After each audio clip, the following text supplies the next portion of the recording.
Então, muito bom dia, irmãos, Igreja da Parede. É para mim uma grande honra estar aqui com esta oportunidade para partilhar uma mensagem da Palavra de Deus. Eu queria falar sobre uma passagem hoje muito bem conhecida. É uma passagem tão querida aos crentes, tão linda. E realmente, para mim, até é daquelas passagens que não queremos mexer nela. Eu tive alguma hesitação em estudar a passagem. Parece daquelas coisas que são tão bonitas, não queremos estudar nem analisar, não é? Afinal, quando eu vejo um lindo pôr do sol, eu não quero que alguém me explique cientificamente porque que as cores são assim. Eu quero gozar. Mas também sabemos que toda a Escritura é proveitosa para ensinar. Esta passagem, para além de ser bonita, também é edificante, acho eu, e desafiante até.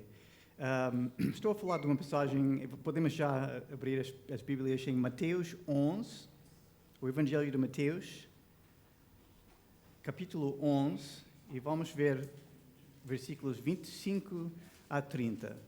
Estou a falar das palavras de Jesus, aquele convite que Jesus faz quando ele diz: "Vinde a mim, todos os que estáis cansados e oprimidos, e eu vos aliviarei."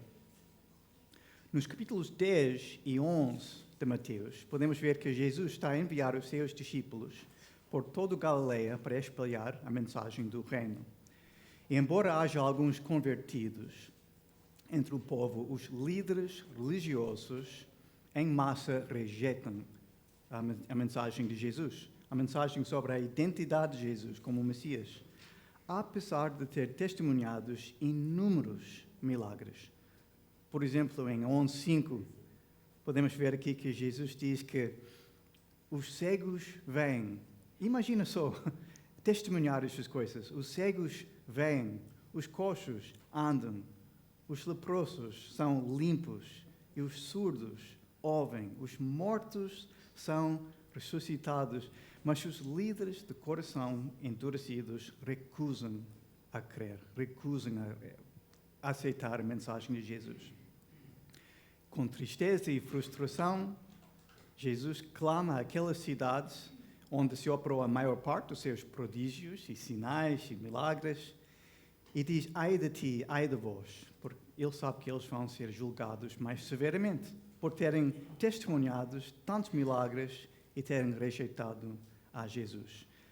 Mas em versículo 25, e aqui é que vamos começar a nossa leitura, Jesus para reconhecer e agradecer o plano de Deus, para reconhecer a soberania de Deus em todas as coisas. Então, vou ler Mateus 11, 25 a 30. Naquele tempo, respondendo Jesus, disse: "Graças te dou, ó Pai, Senhor do céu e da terra, que ocultaste estas coisas aos sábios e entendidos e as revelaste aos pequeninos. Sim, ó Pai, porque assim te aprove. Todas as coisas me foram entregues por meu Pai, e ninguém conhece o Filho senão o Pai. E ninguém conhece o Pai senão o Filho e aquele a quem o Filho o quiser revelar. Vinde a mim, todos os que estáis cansados e oprimidos, e eu vos aliviarei. Tomai sobre vós o meu jugo, e aprendei de mim, que sou manso e humilde de coração, e encontrareis descanso para as vossas almas, porque o meu jugo é suave e o meu fardo é leve." Nesta passagem eu queria ver 4 coisas sobre este convite de Jesus. Primeiro, vamos ver quem virá. Jesus diz: "Vinde a mim", e vamos ver quem virá a Jesus, porque Jesus explica aqui a natureza de revelação e a natureza de receptividade. Em segundo lugar, vamos ver o convite em si, o convite para vir a Ele. Depois vamos ver como vir a Jesus, como aceitar este convite que Ele lança. E finalmente vamos ver a promessa preciosa que Ele dá para todos aqueles que vêm a Ele. Então, primeiro, versículos 25, 26, 27, vamos falar sobre esta esta natureza de receptividade e revelação. Em versículos 25 até 27, é interessante reparar a quem é que Jesus está a falar. Olhando bem, podemos ver que versículo 25 e 26, Jesus está a orar ao Pai, não é? Mas em voz alta, para os outros ouvirem. E depois, em 27, ele parece estar a virar aos discípulos e falar a eles. E a partir de 28, dirige-se ao povo. Mas aqui em versículo 25, ele faz o que eu gosto de chamar uma oração parentetical. Ele está a orar antes de falar. O que é que ele ora? Ele agradece a Deus, que Deus é que oculta e Deus é que revela. Mas oculta e revela o quê? Estas coisas, ele diz, as coisas do capítulo 11, a verdade, o Evangelho, a veracidade da sua identidade, as coisas do reino. Ele reconhece que Deus é soberano em revelar estas coisas. E a quem é que estas coisas são ocultadas? São ocultadas aos sábios e entendidos. Quem são? É claro que aqui no contexto que ele está a pensar nos líderes religiosos, os judeus, não é?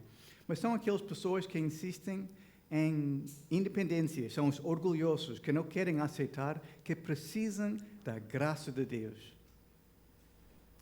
Que não querem nem submeter, nem pedir ajuda a Deus. O impedimento aqui, claro que não é entendimento, nem é sabedoria, mas é o confiar naquelas coisas, é o confiar no nossa sabedoria, confiar no nosso entendimento. Afinal, nos Provérbios diz, confia no Senhor de todo o teu coração e não te estribes no teu próprio entendimento. Então, e a verdade é revelada aqui a quem? A verdade é revelada aos pequeninos, diz Jesus. Quem são os pequeninos? São os simples, são os humildes, são os que são totalmente dependentes. A palavra aqui, pequeninos, não é crianças, é bebês mesmo. São aquelas pessoas que simplesmente não dependem no seu próprio esforço ou entendimento, mas reconhecem a sua dependência total. Ele revela-se àqueles que humildemente o procurem. Ou seja, como diz o Tiago, Deus resiste aos soberbos, dá, porém, graça aos humildes. Em versículo 27, temos aqui uma coisa fascinante. Jesus, depois de ter orado, eu gosto de imaginar que aqui abre os olhos, não sei, mas ele dirige-se aos discípulos e aborda o que ele acabou de orar. Ele diz, todas as coisas me forem entregues por meu Pai. Ele explica que aquela mesma soberania para ocultar e revelar todas as coisas foi inteiramente entregue a Ele, o Filho. Ele tinha orado que Deus oculta e Deus revela, e agora proclama que Ele é que oculta e Ele é que revela. Ele frisa que todo o conhecimento espiritual sobre a identidade de Cristo, sobre o Evangelho, sobre o reino, vem exclusivamente por revelação. E revelação por Ele. Como diz em João 14,6, ninguém vem ao Pai senão por mim. É baseado nesta responsabilidade, esta soberania que Jesus tem, que Ele pode fazer o convite da nossa passagem. Porque o convite dele é baseado nesta autoridade e soberania que ele tem para dar o convite. Toda a Bíblia está cheia de convites, não é? O próprio Bíblia é um convite, realmente. O Evangelho é um convite. É um convite de um Deus de amor que veio justamente para nos salvar, para nos resgatar. Porque o Filho do Homem veio buscar e salvar o que se havia perdido. Ele veio precisamente para nos salvar. Deus está sempre a dizer, venha, ou vinda. Desculpa, às vezes com o português eu faço confusão, mas está sempre a convidar a gente para vir a Ele. Às vezes usando aquela metáfora de comer e beber, em Isaías 55, diz, venham todos vocês que estão com sede, escutem-me e comam o que é bom. Venham a mim, ouçam-me, para que a sua alma viva. Sabemos que Jesus também diz, se alguém tem sede, venha a mim e beba. Ou ele também diz, coma, eu sou o pão da vida. E no Apocalipse também diz, vem, quem tiver sede, venha. E quem quiser, beba da graça, da água da vida. Então, o convite de Jesus está sempre no coração da mensagem da Bíblia. Pois é o desejo de Deus que todos os homens se salvem e venham ao conhecimento da verdade. Então, vamos ver, a partir do versículo 28, o convite em si, este convite de Jesus.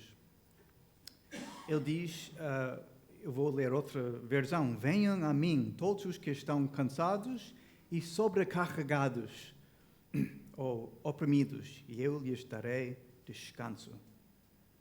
Antes de mais, quem fala assim? Quem se atreve a falar palavras dessas?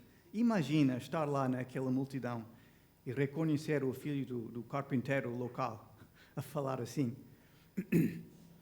Temos vários convites parecidos com este no Velho Testamento, mas são falados de Deus através dos profetas. Por exemplo, em Jeremias, que é um profeta e um porta-voz de Deus, Deus diz, perguntem pelo bom caminho, sigam-no e acharão descanso.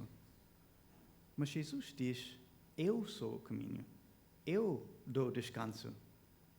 Outra vez em Jeremias, Deus diz, porque eu satisfiz a alma cansada e toda a alma entristecida saciei. Mas Jesus, em vez de dizer, sim, assim diz o Senhor, não, ele fala na primeira pessoa. Ele diz, vinda a mim, todos os que estáis cansados e oprimidos, e eu vos aliviarei. Jesus está a dizer aqui que o Deus que prometeu um caminho de descanso e paz no Velho Testamento tem vindo pessoalmente nele, em Cristo. Então, o convite. O que é que diz? Ele diz, vinda a mim. Vamos ver primeiro o que é que não diz. Vamos reparar que ele não diz, faça qualquer coisa e eu vos aliviarei. Ele também não diz, cumpra a lei ou algumas regras e eu vos aliviarei. Ele também não diz, mereça e eu vos aliviarei. Ele também não diz para olhar dentro de si. Não, ele diz, vinda a mim. Ele também não diz para seguir os meus ensinos, para aprender. Não, ele diz, vinda a mim, eu sou o caminho. Esta é a diferença entre religião e cristianismo, não é? E o que é que ele quer dizer por vir? Vir quer dizer crer. Vir quer dizer confiar totalmente. Afinal, em João 6,35, Jesus diz, eu sou o pão da vida, aquele que vem a mim não terá fome. E quem crê em mim nunca terá sede. São sinónimos. Vir quer dizer crer, confiar totalmente, entregar tudo a mim. Este convite é para quem, então? O que é que ele diz? Todos os que estáis cansados e oprimidos. Esta palavra oprimidos às vezes é traduzido sobrecarregados. Qual é este cansaço? Qual é este sobrecarregamento de que ele fala? Está primariamente a falar aos judeus, não é? Está a falar no contexto em que eles estavam sob a lei. Estava a referir ao fardo que pesava na vida dos israelitas, o peso da lei que os fariseus tinham carregado nas vidas deles. Sabemos que havia mais que 600 leis impostas pelos fariseus que governaram o dia a dia dos israelitas. Um peso extremamente duro na vida e consciência no cotidiano deles. Jesus referia a este fardo quando ele disse aos fariseus, vocês atam fardos pesados e difíceis de suportar e os põem sobre os ombros dos homens. Já tiverem aquela experiência de ter um stress, uma preocupação tão pesada, tão difícil, que até até sentia um peso nos ombros. Eu sim, é sufocante mesmo. E eles também sentiam este peso no dia a dia. Mas nós somos gentios, não somos judeus. Qual para nós é este fardo com o qual somos sobrecarregados? É o fardo do pecado. É o fardo do pecado e culpa, uma consciência pesada. É o fardo de uma alma inquieta. É o fardo de viver num mundo tão apressado, estressado. É o fardo de uma autossuficiência que sabemos que não resulta. É o fardo de medos, tentações e responsabilidades. É o fardo dos nossos esforços para agradar a Deus e merecer o seu favor, que é impossível. É o fardo de um vazio persistente no coração. E aqueles que reconhecem esse fardo com humildade são aqueles pobres de espírito que Jesus fala nas bem-aventuranças, não é? Os pobres de espírito, os que choram, são os mansos, são os que têm fome e têm sede. E é a todos eles que Jesus estende a mão e este convite e diz: vem. Pois Jesus sabe que só estes é que vão aceitar o convite. Há grande poder nas palavras: eu não consigo sozinho, eu preciso da ajuda de Deus. Afinal, segundo Jesus, não necessitam de médicos os que estão sãos, mas sim os que estão enfermos. Eu não vim chamar os justos, mas sim os pecadores ao arrependimento. Então, ele diz aqui no fim desta parte: eu vos aliviarei. Em contrapartida a este fardo, ele oferece descanso, alívio. Ele convida-nos a largar o nosso fardo e lançá-lo aos seus pés. O salmista diz: lança o teu cuidado sobre o Senhor e Ele te susterá. Nunca permitirá que o justo seja abalado. Jesus oferece alívio daquele egocentrismo que é o nosso Senhor cruel. E ainda vamos falar mais sobre esta ideia de descanso daqui a um bocadinho. Mas temos que avançar para ver o que é implícito neste vir. Como aceitar o convite. Como vir a Jesus. Então, agora vamos ver no versículo 29, primeira parte do versículo 29, que diz: tomai sobre vós o meu jugo e aprendei de mim. Bem, aqui as coisas parecem dar uma guinada. Tomai o meu jugo. Até aqui estávamos a gostar. Estávamos a gostar muito quando Jesus estava a falar sobre paz, alívio, descanso, ótimo. E se ele fosse continuar aqui e dizer: tomai a minha paz, íamos alinhar, sim. E se ele fosse a dizer: tomai o meu trono, tomai a minha alegria, ótimo. Mas se ele diz: tomai o meu jugo, e ficamos um pouco confusos, não é? Afinal, o que é isto? Ele oferece descanso ou trabalho? Será que ele está meramente a substituir um fardo para outro fardo? Difícil. Não é por acaso que o versículo 28 é o parte mais popular, mais bem conhecido. Temos que falar sobre esta ideia de um jugo. Afinal, o que é um jugo? Eu não sei se calhar todos sabem. É aquela peça de madeira grande que encaixa nos pescoços de dois bois para atrelar os animais a uma carroça ou um arado. É um instrumento de trabalho. E por isso é também uma metáfora muito comum no Velho Testamento para descrever a opressão, não é? Opressão de escravidão de outros povos. Por exemplo, em Lamentações diz: os nossos perseguidores estão sobre os nossos pescoços. Estamos cansados e não temos descanso. Também o regresso de Israel do cativeiro egípcio foi descrito assim em Levítico: eu sou o Senhor, vosso Deus, que vos tirei da terra dos egípcios para que não fosseis seus escravos. Eu quebrei os timões do vosso jugo e vos fiz andar diretos. Então, temos aqui um problema, uma paradoxa. Como reconciliar este convite a alívio e descanso com esta chamada para tomar o jugo? Por que Jesus usa um símbolo de trabalho, um símbolo de peso, um símbolo de opressão como a chave para alívio e descanso? Aqui temos que considerar a natureza de trabalho e descanso na Bíblia.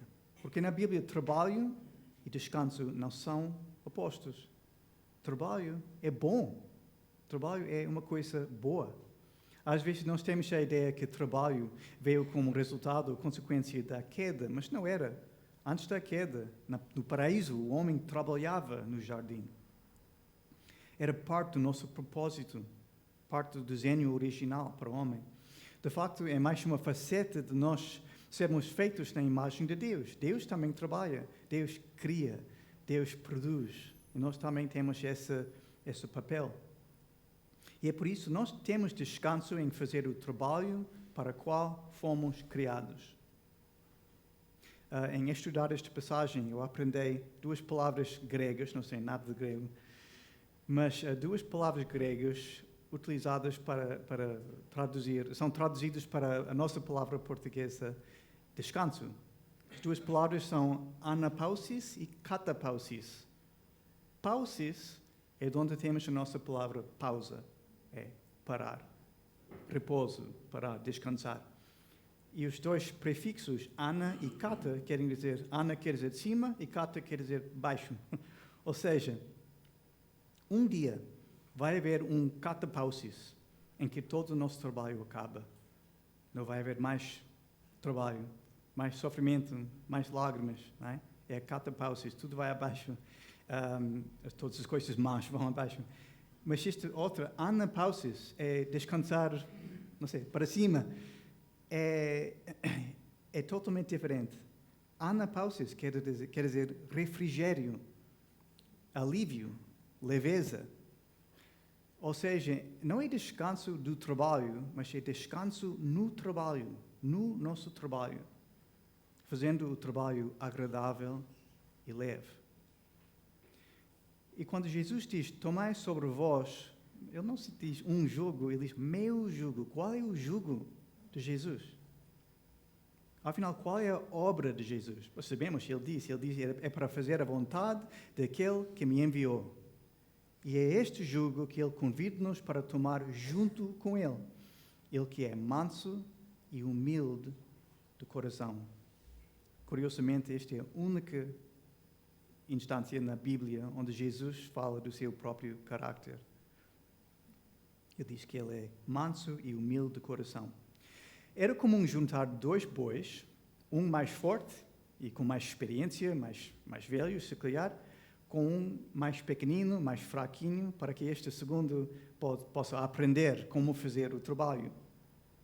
Também era comum um rabi que teve um discípulo, dizia que o discípulo vai ser jungido com o mais experiente, com o rabi, aprendendo de ele. É exatamente isso que Jesus está a falar aqui. Podemos ser jungidos com ele para ser um aprendiz, um discípulo, para aprender dele. Eu acho que continuamos a ter esse problema de ter uma impressão negativa de trabalho. Eu gosto de referir a João 15, outra metáfora que Jesus utiliza, quando ele diz que ele é a videira e nós somos as varas, ou os ramos, não é? E podemos imaginar essa ideia. Nós somos os ramos, não é? Qual é a obra do ramo? Qual é a obra? É de permanecer na videira e receber a seiva. Mais nada. É o único trabalho que nós temos. Como disse Jesus a Marta, uma só coisa é necessária. Isso é trabalho? Num sentido, sim, é a nossa obra, não é? Mas também é um descanso. É uma dependência abençoada que resulta numa vida frutífera. No tomar do jugo de Jesus, também estamos a confiar nele, receber dele, aprender dele e gozar os benefícios, os frutos da sua obra perfeita. E como tomar o jugo? Como podemos tomar este jugo? Tomar um jugo requer submissão. Afinal, Jesus não está a insistir, ele não impõe este jugo, é um convite, não é? Nós é que temos que vir, inclinar-nos e descer para que o jugo seja colocado. É o entregar das nossas vidas, do nosso controle, o entregar do volante a Jesus. E para quem toma este jugo, Jesus dá uma promessa preciosa. É a nossa quarta parte aqui. A promessa para quem vem a Jesus, em versículos 29 e 30. Diz: encontrareis descanso para a vossa alma, porque o meu jugo é suave e o meu fardo é leve. Eu queria começar com esta última parte. Meu jugo é suave e o meu fardo é leve. Como é que Jesus pode dizer isso? Como é possível? Não diz Jesus que íamos ser injuriados e perseguidos como crentes? Ele não diz: estreita é a porta e apertada o caminho que leva à vida? Não foi o Jesus que disse que nós temos que tomar a nossa cruz para segui-lo? Como é que ele pode dizer que o seu jugo é suave e o seu fardo é leve? Eu queria sugerir 3 razões. Em primeiro lugar, será que os mandamentos e padrões de Deus são difíceis para cumprir? Não são difíceis, não, são impossíveis. Para cumprir os padrões da santidade de Deus, é impossível para nós. Mas Ele veio precisamente para cumpri-los para nós. Ele tirou o nosso pecado para aliviar aquela culpa. Ele viveu uma vida justa e perfeita para atribuir a nós a sua justiça. Ele mereceu o favor de Deus para aliviar aquela pressão que nós sentimos. O jugo é suave e o fardo é leve porque Ele é que suporta o jugo. Em segundo lugar, embora vai haver tribulações, sim, é prometido, vamos ter muitas tribulações neste mundo, como crentes. Mas Paulo chama ao nosso sofrimento a leve e momentânea tribulação que produz para nós um peso eterno de glória muito excelente. Não sei se repararem as palavras leve e peso aqui, mas nós ganhamos como crentes uma perspectiva diferente, uma perspectiva eterna, em que o fardo é leve, porque nós temos a certeza que temos vitória final. O fardo de Jesus é leve, porque nós podemos compará-lo com o peso eterno de glória em frente. Em terceiro lugar, Jesus dá-nos o seu Espírito. E o seu Espírito molda-nos para querer fazer a sua vontade. E na medida que nós queremos fazer algo, torna-se mais fácil, não é? Em vez de ser um fardo, passa a ser um prazer, uma alegria. Jungido com Jesus, aprendemos a crescer na semelhança e o amor de Cristo. É por isso que João, na sua primeira carta, pode dizer que na medida que amamos a Deus, os seus mandamentos não são pesados, mas sim são leves. Com este jugo, só há frição e assaduras quando desobedecemos, quando estamos a desviar dos caminhos de Jesus. Mas quando somos alinhados com Ele em amor, é suave e é leve. E finalmente, Jesus promete que vocês encontrarão descanso para as suas almas, desculpe. Então, qual é este descanso? Jesus fala 2 vezes de descanso nesta passagem. Em versículo 28, ele diz: eu vos aliviarei, ou eu lhes darei descanso, não é? E aqui em versículo 29, ele fala em descanso para a alma. Será que é uma mera repetição? Eu acho que não. Eu acho que Jesus está a falar aqui de 2 descansos, 2 tipos de descanso para o crente. Eu queria encerrar a mensagem considerando a distinção entre estes 2 descansos que ele fala aqui, porque vão haver alguns hoje que estão a pensar: bem, mas eu já sou crente, eu já vim a Jesus, eu já sou salvo, por que ainda ando sobrecarregado Por que ainda sinto o peso do meu fardo? Onde está este descanso, esta paz que eu tanto desejo? Mas Jesus fala em 2 descansos. O primeiro descanso é o alívio imediato que nós temos sem salvação. É o perdão completo dos nossos pecados. A nossa justificação perante um santo Deus é a nossa adopção como filhos de Deus. O segundo descanso é o processo da nossa santificação. É o descanso que vem com o nosso crescimento gradual. O primeiro descanso, não sei se repararam, mas é na forma de um verbo. Jesus diz, eu vos aliviarei, ou eu lhes darei descanso. É algo que Ele faz, é algo que Ele dá. O segundo descanso, em vez de um verbo, é um nome. Vós encontrareis descanso. É o descanso que nós encontramos e chegamos a gozar seguindo a Ele no dia a dia. E o primeiro descanso, podemos dizer que o primeiro descanso é a paz com Deus. É a paz com Deus, que podemos ver, por exemplo, em Romanos, capítulo 5, quando fala do acesso que temos em Cristo, a graça que temos em Cristo, a esperança que temos em Cristo. Que tudo isso que passa a ser a nossa, quando entregamos a nossa vida a Cristo em fé. Mas o segundo descanso é paz de Deus.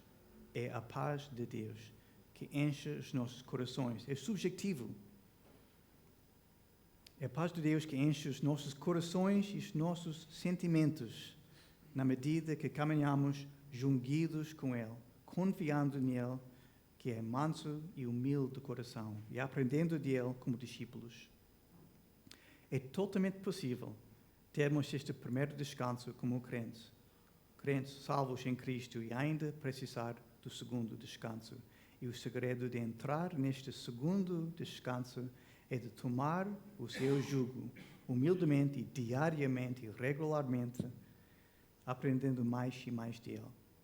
Então, irmãos, este convite é para todos nós. Ele convida-nos para deixar o cansaço e a opressão deste mundo e vir a Ele em humildade. Ele convida-nos para largar os nossos fardos pesados e tomar o seu jugo suave e leve. E vamos encontrar descanso para as nossas almas. Vinda a mim, vinda a Jesus. Que Deus vos abençoe.